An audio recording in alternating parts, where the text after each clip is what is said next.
You ask questions, and I answer them. Is he nuts? What am I talking about? It's super cool because of the gentle design.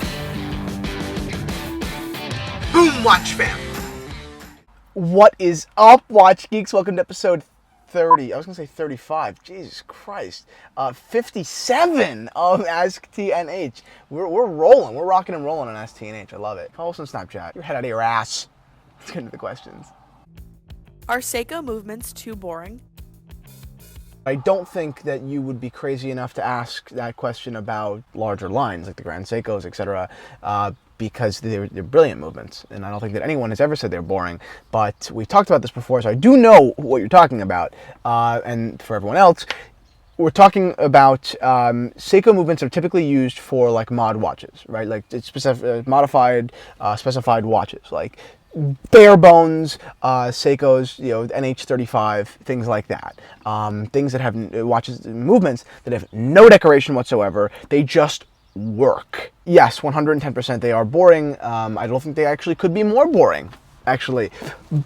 But the reason they are worth anything, like to the modification community, is because they're boring. Like they have to be inexpensive, they have to be bare bones, and they have to be uber functional. I don't want a movement that has a high chance of breaking down, right? I know that like FP Jordan is like historic, but is known for having like bad like dates, right? Whatever the f their problem is. I know someone's datograph, $60,000 watch, more than that. That the date goes to like 37.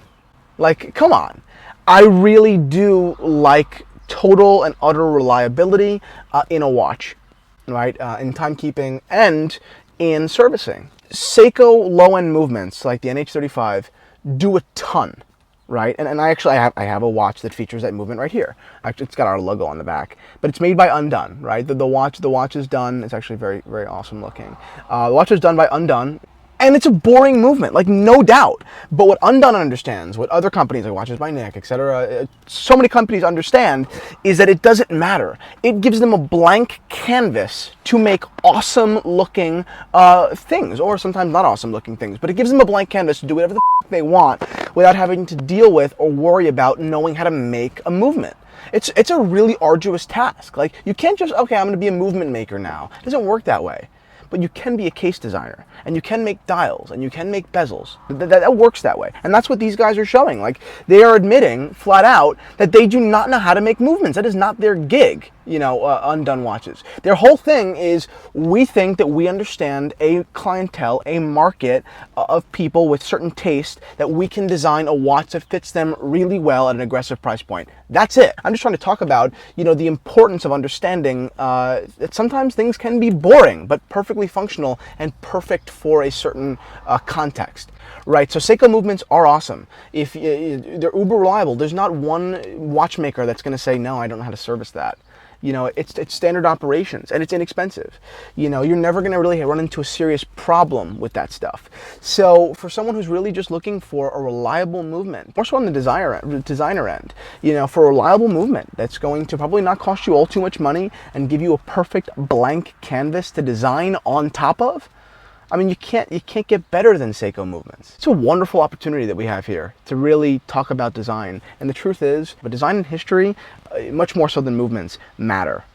Much more so. Because people can understand design, it speaks to them. People can understand history, it speaks to them. Movements, it's a complex discipline. Most of the market have no f***ing idea what makes a good movement or a bad movement. That's it.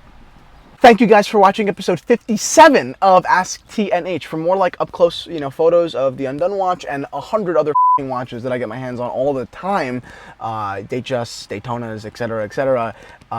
Crazy Paddocks too, my buddy. Shit. Anyway, follow us on Snapchat because that's the live update stream that we kind of work with. So Theo and Harris on Snapchat. Check it out.